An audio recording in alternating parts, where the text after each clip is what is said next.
Okay, so we're talking about now the weekday activities that are forbidden on Shabbos.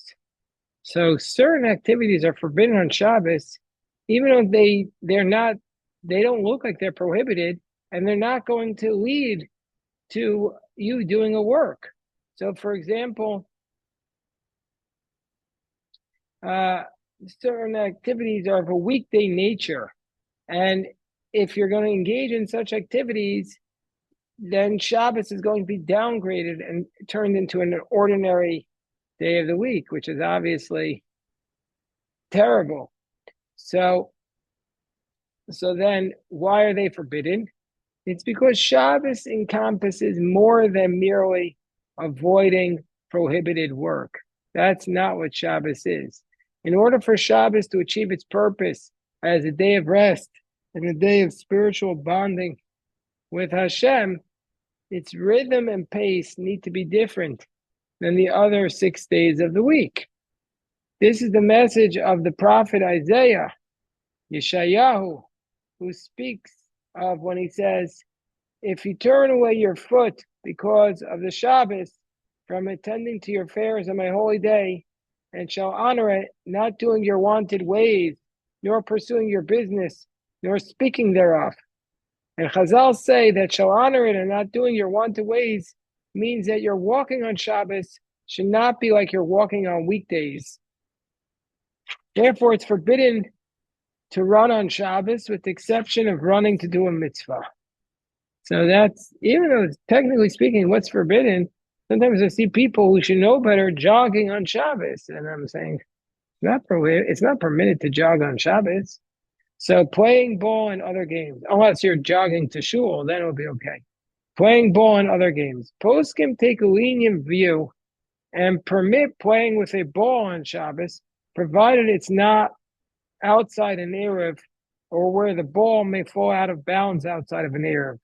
Certain sports, however, such as soccer, golf, football, are forbidden if they're played on grass out of the concern that the ground may be either dug up or leveled. Ball games that are played on a board, a mat, or a table, such like ping pong, are permitted. Nevertheless, while some games are, as noted, are not forbidden, it's improper, it's not appropriate to spend the whole Shabbos day engaged in sports. This is not in the spirit of Shabbos as a day of rest and holiness. You may be lenient with children playing ball, but it's still very important to teach children about the special character of the day. Perhaps a change in the game rules may be in order even for young children. Shabbos requires marking the day with special clothing as well.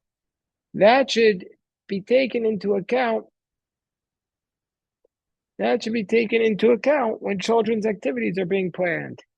You should also not attend sporting events as a fan. Young boys and girls are permitted to play board games. So wait, you should not attend sporting events even as a fan. This is, sometimes you go to these colleges and the people go to the football games on Shabbos because they're allowed to go in. But no, you're not allowed to, let's say, take your tickets and pay before Shabbos and go in. No, it's not appropriate. Young boys and girls are permitted to play board games, although it's best they occupy themselves with activities more in keeping with the spirit of Shabbos. In sum, the question is of what malacha does it violate is only one part of the Shabbos experience. A Jew should also ask, is what I'm doing creating an enhanced atmosphere? And that's the fundamental question we should ask about our Shabbos. Is what I'm doing creating an enhanced atmosphere? So let's talk about jogging and exercise. You are permitted to go walking, but not running or jogging. Young children who enjoy jumping and running may do so on Shabbos, as this is their enjoyment. They're not permitted to do exercise on Shabbos that involve physical exertion and are intended to work up a sweat and tire yourself. Some permit a person to follow a daily routine of calisthenics intended to maintain physical fitness, but this is a minority opinion and not commonly practiced. You may do breathing exercises to correct impairment. You may use a small hand exerciser to strengthen the hand and the fingers. Okay, Donnie. Yeah. I would love it if you read for us on page 316.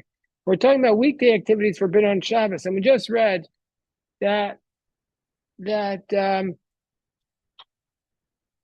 it's improper to spend the whole day engaged in sports. So aside from the possibility that maybe you're violating Shabbos by ripping up grass or a board or a mat, but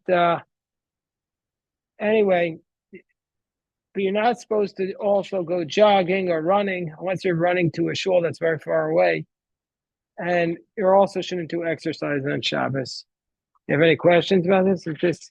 This is something that even the children, if they're playing it, he says, should maybe change the rules to recognize it's Shabbos. Everybody knows it's different. I don't know. Okay. Law number 2, Donnie. Nor pursuing your business, to mean that commercial business may not be attended to on Shabbos, even if it does not entail doing any malacha. For example, you may not inspect your property to see what requires to be done the next day. It is also forbidden to walk about the city in search of a means of transportation to hire after Shabbos, if it is apparent that you are not simply walking but are going for that purpose. However, you are permitted to watch over your property and belongings or those of your neighbor. Okay, so let's look at the footnote there. Moving furniture and checking schedules. So they say it's not appropriate to move furniture around the house, rearrange your library, or checking on train, bus, or airline schedules. I don't know how you would check it. Nowadays, everything's online. But it used to be that they would print up the schedules and mail them to you, I guess. I don't know. Maybe you can see it. Okay. Next law. Chazal also limited certain activities at the end of Shabbos for fear that a person might appear to be rushing Shabbos away to get a head start on with his or her weekday activities. Doing such a thing is an obvious affront to the sanctity of Shabbos. One such prohibition is called machashish al atchum. Machashich al atchum. Hold on one second. I should have said the Hebrew. Machashich al atchum. So what does that mean? It means to say, machashich is it's dark and you're waiting for the tchum. So basically, he's going to explain it to us. Go on. A word of background is in order. On Shabbos, you're not allowed to travel beyond the Tchum Shabbos. This limit is a distance of 2,000 almost past the edge of town. Which, by the way, doesn't really mean the edge of town. Because if there's a gap in the houses more than 70 amos, that could be considered the edge of town. This is a major problem, which a lot of people don't focus on, but go on. This limit is a distance. Even if you're not carrying anything, you may not travel in excess of the Tchum Shabbos. If a person had business outside the Tchum, he might be inclined to travel towards the Tchum, wait there until nightfall in order to be able to set out on the trip the moment Shabbos is over. Hold on, my father and mother are joining us on the Zoom. How are you doing, Abba? Thank God. Okay, Baruch Hashem. All right, we're still studying laws of Shabbos. Donnie's reading for us. Okay, Donnie, keep going. Doing such a thing is called machashich al atchum. So meaning just to be waiting at the exact spot, so right after Shabbos you can keep walking more. Go on. By walking to the tchum and starting out from there at the conclusion of Shabbos, it is evident that you went there principally for that purpose. Okay, go on. Chazal only prohibited this, however, if you are waiting until nightfall in order to do something which you cannot do on Shabbos. However, you are permitted to go and wait at the tchum border until nightfall in order to do something that is permitted on Shabbos. Okay, go on. Go on. The travel habits of modern man have taken this set of halachos out of common sense, and that people with cars do not need to walk to the edge of town to get a head start. Nonetheless, the idea that we may not begin our weekday endeavors while it is still Shabbos is very much enforced. Yeah, so he gives a couple examples. You shouldn't go to the train station to get on it right when Shabbos ends. Like say, okay, I'm going to walk to the train, so the second Shabbos ends, I'll jump on the train. You shouldn't carry your bus pass to right after Shabbos. Well, he says, if you set out to walk a considerable distance on Shabbos, you can't take along a bus ticket or a transit pass for return transportation after Shabbos, even where it's permissible to carry, because it's muksa, and you're preparing for on Shabbos for the weekday. What about loading a washing machine and dishwasher and dressing children in pajamas? Whether preparing on Shabbos for weekday activities permitted depends on what is evident as to the purpose you have in mind. For example, you can't put dirty clothes into a washing machine to prepare them for washing after Shabbos. But if you're accustomed to store dirty clothes in the washing machine until they are washed, it's permissible, provided there's no water in the machine. You're permitted to put dishes into the dishwasher, as it's common practice to do so after a meal, and to store them until it's time to wash them. It's not evident that your intention is to prepare them for a weekday activity. So the dishwasher door is not muktzah. Similarly, you may not. What do you need? We're going to start this commercial in a minute.